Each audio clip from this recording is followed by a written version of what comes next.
What's a really fricked up thing that happened in a movie that most people didn't really notice?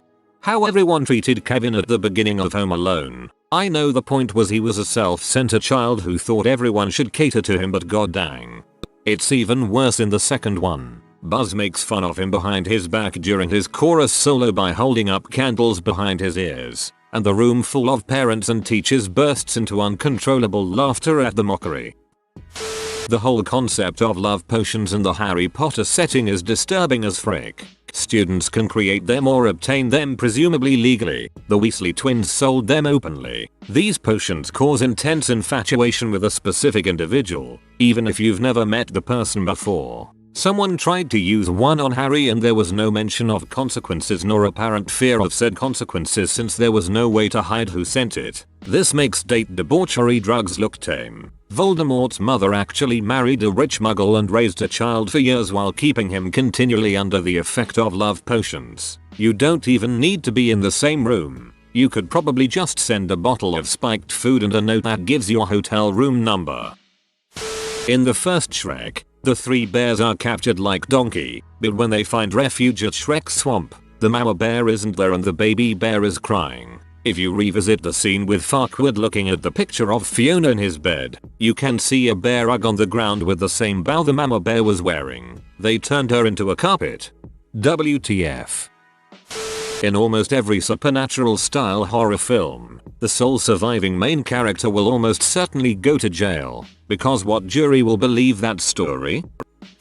In the IT movie, the librarian stares and smiles at the chubby kid while he's reading his book and it terrified me. None of the people I asked have noticed her. Not only that, but every frame, she gets closer. In Lilo and Stitch, she freaks out because she needs to feed Pudge the fish a PB&J sandwich BC he controls the weather. Later some bits and pieces come out that her parents died in a car accident in the rain. In Return of the Jedi, the Ewoks were about to cook the heroes before Luke saves them. There are stormtrooper helmets being played like instruments at the end of the movie. Did the cute little Ewoks eat the stormtroopers and now have bellies full of human flesh all through the film while helping the rebels? I've talked about this at length with a buddy of mine. Ewoks are totally a cannibalistic and carnivorous species. The Empire just added a new white meat to their diet. We theorize that they just reproduce like bunnies until their numbers are too big, and then they fight until one side is left, then repeat. Christopher Nolan's Batman is against taking a life, but the crap he does in his Batmobile, state-of-the-art military tank, is extremely reckless, and it's basically a miracle he never killed anyone by accident. Not to mention, when he's in the mountains during training, and they want him to kill that man at the end of his training, he blew the freaking building up instead. There's no way that old mountain man, who didn't look like he was in great shape to begin with, survived. Dude died anyway. Also, lots of ninjas died in that building, too. In Zootopia, fox repellent is just a casual thing even a podunk farmer can buy, along with similarly branded taser. Imagine an IRL equivalent like a pepper spray designed for a specific race ethnicity. Fox repellent is definitely mentioned in the movie as being a fricked up and bigoted thing to carry around. This might not bother some people, but in Kiki's delivery service, Kiki loses her powers and her cat with human level intelligence loses its ability to talk. Eventually Kiki regains her powers, but her cat doesn't regain the power to talk and never tries to do anything about her cat, and then the movie just ends. That's some fricked up crap, Kiki. In Shrek 2, to assault the palace, Shrek goes to the Muffin Man and has him make a giant gingerbread man known as Mongo. We know from the first movie that the little gingerbread man, Gingy, is fully sentient. He has feelings. He reacts to having his legs broken off. They are as real as any of us, only they can't bleed. Mongo loses his arms, is caught on fire and then falls into the moat, becoming soggy and sinking into the depths. His last act is to say a farewell to Gingy. Mongo frickin' died. Shrek commissioned a giant gingerbread man as a sacrificial pawn, got it killed, and didn't even react. You don't see Mongo come back like with Gingy and the new legs in the first movie. He isn't in the third one. Mongo outright dies in a kid's movie, and it's kind of glossed over. In Saving Private Ryan, as the Germans are surrendering after the Rangers storm the bunker, 2 Germans come out with their hands up and are gunned down. Except they're not Germans, they're Czech conscripts, and they are saying, in Czech, "Please don't shoot me. I am not German. I am Czech. I didn't kill anyone. I am Czech." That's why that movie is so good. Details like that make it so much more emotional and elevated to more than just a war movie. In Home Alone, they realize they left Kevin in Chicago while they were on the plane to Paris. Once they get to Paris, they roll up on this French woman talking on a payphone in the airport and rip the phone out of her hand mid-call. It just seemed like such a dong move. In Big Hero 6, the aunt says, "Ready for some hot wings? They're gonna melt your face off." His brother died in a fire FFS. Oh god, those cheeky bastard writers. In the first Superman movie, Lois ends up dying because Superman was busy saving some other people. He's understandably upset about this, so he goes back in time so he can save her in time. But if he did this, wouldn't that mean that he left the other people he saved in the original timeline to die? I may be missing something, but that's how I remembered it. Paradox thing, since previous Superman saved them, the future him could go and save Lois. At that point in time, there were 2 Supermans. It's a Wonderful Life. Potter fricking gets away with stealing the money. The whole town comes to George Bailey's rescue and pitches in to save the building and loan by replacing the money Potter stole and still has at the end of the movie. This was intentional to show that the bad guys aren't always punished in real life. The main message is to be thankful for who you are and what you have. Injustices will go unpunished, but nevertheless you have to go on. The whole Never Been Kissed movie was a fricked up premise, but since some people knew the prize and still actually watched, I'm not sure they noticed. Premise: teacher falls in love with fake but legal student that he didn't know was fake or legal. Then he gets mad that she's legal. I learned from doing research for an early Hollywood films class that the famous director John Ford employed a device called a running W during a famous chase scene in Stagecoach, 1939. The running W was a strong metal cable of a certain length attached to the horse's legs and secured to a metal box that was buried underground. The horse was then ran at a full gallop, where it would trip when it reached the end of the cable, when its rider was shot. This caused a lot of horses to be permanently maimed and killed. My professor was so scandalized he didn't believe me because John Ford loved animals. He must have looked into it himself, because later that night I received an email from him asking that I remove any mention of the running W from my presentation so as not to overshadow everything else I had to say in the minds of my audience. To this day I think I tainted my professor's hero worship for John Ford. Shaking the Nickel Bush is a great book that details the main character's author's stint in riding stunt horses for westerns, some of them about as dangerous for the rider as the horse. In 40 Days and 40 Nights the main dude was literally debauched and gets victim blamed for it. That was way more fricked up than they played it off to be. They also put Viagra on a drink for him to drink, and his boss ends up drinking it. That's also kinda fricked up. In A Christmas Story, Ralphie blames Schwartz for teaching him the F word. His mother calls Schwartz's mother and tells her, and she promptly beats the crap out of him without telling him why. You hear it over the phone and it's played for laughs, but it is seriously disturbing. On a lighter note, upon rewatching it this year there was a joke I had never caught before in the dozens of times I've seen this movie, but I'm sure everyone else noticed right away. When the dad asks the mother why she turned off the leg lamp and she says something to the effect of to save electricity, in the background every light in the house is on except for that lamp. At the end of Source Code, Jake Gyllenhaal's character takes over the body of some guy. I guess the guy would have died if Jake Gyllenhaal didn't intervene, so maybe it is marginally better than being dead. But I don't think there's any real mention that he stole somebody's entire life at the end of the movie. I'm still not sure what happened in that film. Anti-terrorist Groundhog Day. A Quiet Place. I don't think he had to sacrifice himself to save the kids. Also, the selectivity of sounds that the creatures can hear drives me nuts. They can't find the baby screaming but they hear a photo frame fall. Nobody thought it was weird that Scar blamed Simba for Mufasa's death, although Simba was a cub at the time. Also, when Simba was saved by Timon and Pumbaa, he tried to walk back out into the desert. In Harry Potter and the Sorcerer's Stone, The movie, Harry super murders Professor Quirrell by grabbing his face until he burns alive and turns to ash. Like, what? It's self-defense but it's super gruesome for an 11-year-old. The scene in Elf when Buddy's dad tells him he never wants to see him again and he doesn't care if he's his son or not. Buddy leaves and walks to the bridge, talking about how he's unwanted and that he can't do anything right. The way it's set up where he's looking out over the water makes it seem rather dark. Of course, then he sees Santa's sleigh and goes chasing after it.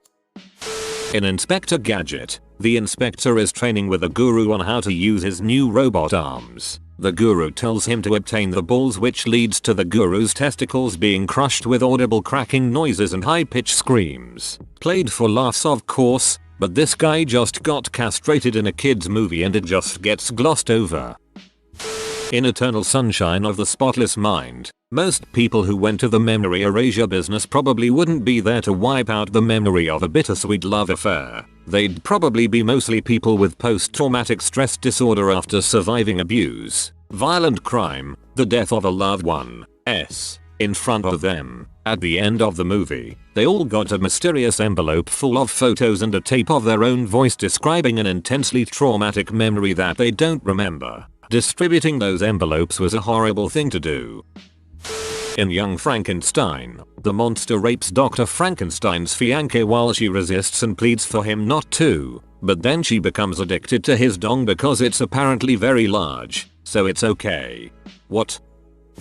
In 40-year-old Virgin Andy actually has a pretty decent life. He has a non-toxic hobby, a solid job. He's in good health from biking to work every day, and that also means he doesn't contribute to carbon emissions. He might not have fricked, but his life is far more stable than any of his co-workers who the movie makes a point to show are all dealing with emotional issues from relationships. Paul Rudd can't get over his ex. Jay is having issues with his baby mama. Jane Lynch tells that creepy story. All of them have problems from loving someone. I don't think that is a mistake. An actual, real-life thing that happened during the filming of a movie was that 91 people got cancer while filming The Conqueror, and 46 of them died. Most people didn't notice that kid Sid in Toy Story is probably heavily traumatized. The toys broke their rules to give a child a possibly life-jarring trauma that did not know at all that the toys were sentient. As far as it's shown, he didn't mistreat his dog for that matter. Also, he probably got rid of all the toys he owned or might even have destroyed them himself as soon as this was over. I mean, he must have gotten over it because he knew for a fact the toys at Pizza Planet were sentient. Edit, but he worked there isn't it later in the series strapped Lotso to his grill in Toy Story 3. Nevertheless, this must have caused severe damage. Mixed up two scenes from that movie. Sid wasn't working for Pizza Planet. I don't know about him working for Pizza Planet, but the garbage truck driver who is always drumming in Toy Story 3 has a very familiar white skull on black shirt. Very long explanation but worth a read. In Edge of Tomorrow, Emily Blunt's character tells Tom Cruise she had the same ability to reset the day when you die and was helping to fight the first invasion with a close lover of hers after hundreds even thousands of attempts to kill all the mimics. They eventually do but are clinging to life. Emily survives by a blood transfusion, which means she can't reset the day anymore. So her lover dies forever. Imagine all the experiences together they would have shared, possibly longer than the average lifespan of any human, and for that to be gone never to return. After rewatching the film, this really hit home hard. It's a typical sci-fi blockbuster on the surface, but once you start looking into the film, the concept of time travel in this scenario is very messed up and tragic. Imagine those who gained the ability to rewind time and eventually died themselves.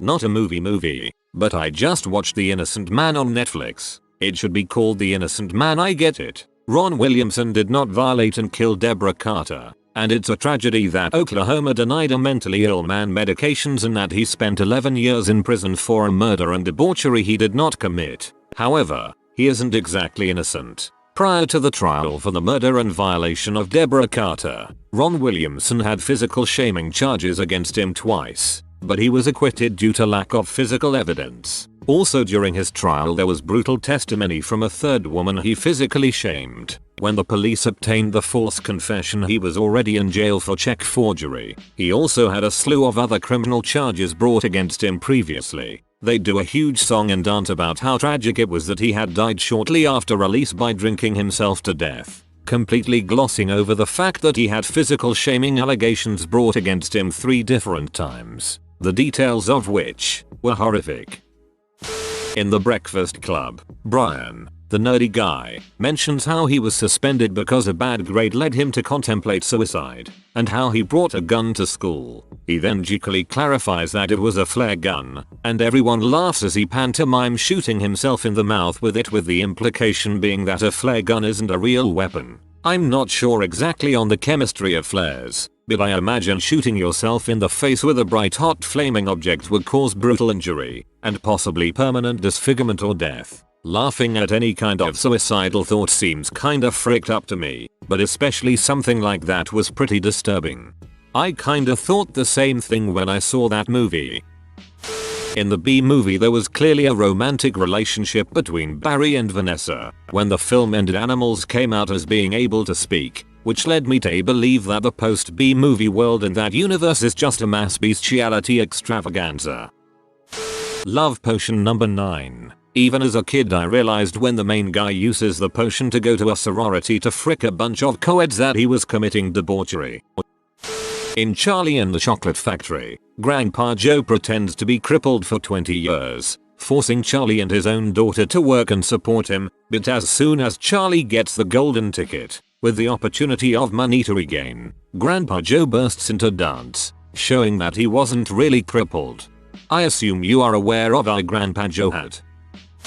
In Frozen, Elsa unknowingly creates sapient snow constructs with trays that she wouldn't want. Olaf was a snowman obsessed with warmth, which would be self-destructive without her intervention. She also made a larger construct to keep her sister away that chased them off of a cliff, which could very well have killed them if there wasn't a conveniently soft snowdrift and kids movie physics. Making life comes with responsibilities. Unmaking sapient beings is tantamount to murder, and rewriting their mind and personality is little better. What would happen if she was truly angry, like there were an army attacking and it killing people, and she wanted, in that one moment, for them to be dead? She might make golems who only know rage and death to slaughter the invaders. The hulking creature she made in the movie was not made with the intent to kill. That would be bad enough. But what happens when all her enemies have fallen? She would have intelligent beings who wish to kill, but no targets. What would she do with these wretched beings? They share no blame for what she made them. They are still loyal. There simply is no place in her world for them. I think I remember hearing that Elsa was originally supposed to actually be evil, and it got a major rewrite at one point. There are a few inconsistencies in dialogue that give it away too. They had probably reused as much as they could to help keep production costs down. Not a movie, but Inspector Gadget is a terrible uncle to Penny and has literally the world's worst work-life balance. Penny needs to be placed in a safer home with a responsible adult. When I watched Dazed and Confused in theaters, I was in high school and I always remembered Woodard, Matthew McConaughey, as being the coolest character. But as an adult, it is clear he is a child molesting creep who probably doesn't have friends his age for a reason. I think that's the point. The aftermath of Thanos' snap in Infinity War. More than 3.5 billion people have just died, and many more will die because of car crashes, planes falling out of the sky, and personal suicides because of families and friends disappearing and proposals and marriages going wrong. And don't remind me of daycare centers and empty houses full of crying babies. Reminds me of the quote, "A death is a tragedy but a billion is a statistic." To be fair, I don't think this a messed up thing nobody noticed. It's like the central failure point of the film. In every horror movie, the poor kid says she saw a freaking ghost and mom would just put the kid to sleep alone in the bed and go back to her own bed. For God's sake, for one night she won't let the kid sleep with her? The kid saw a ghost and not a bag of popcorns. It's as if moms in horror movies are working with the ghosts.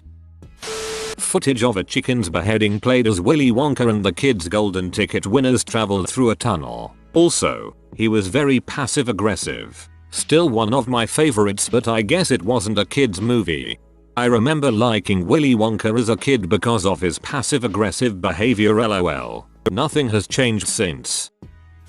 Princess Leia watches her home planet destroyed, but a few scenes later is making jokes about Luke being short for a stormtrooper. Like, hi, my home world and family and friends are dead, but, like, whatever.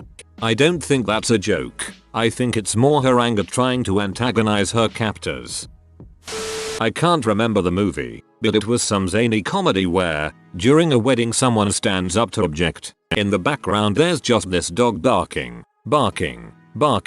going nuts off screen. The father of the bride stands up and goes, wait a second, what's going on? Who is this? Everyone sit down. You. Start talking. Someone. Shoot the dog. This wedding is still on, just like, thrown in there. But about 30 seconds later there's this gunshot and the dog stops barking. No one reacts at all. I think later they had a shot where the dog had a bandage on its head, but it was a super random throwaway moment.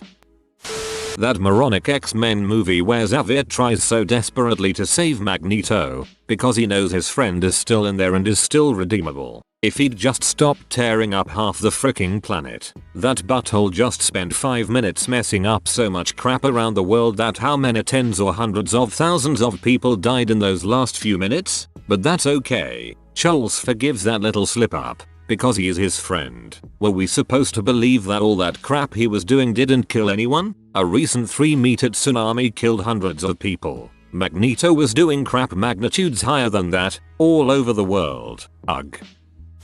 If you are new to the channel, you can subscribe. I publish new videos every day. Until then, check another video.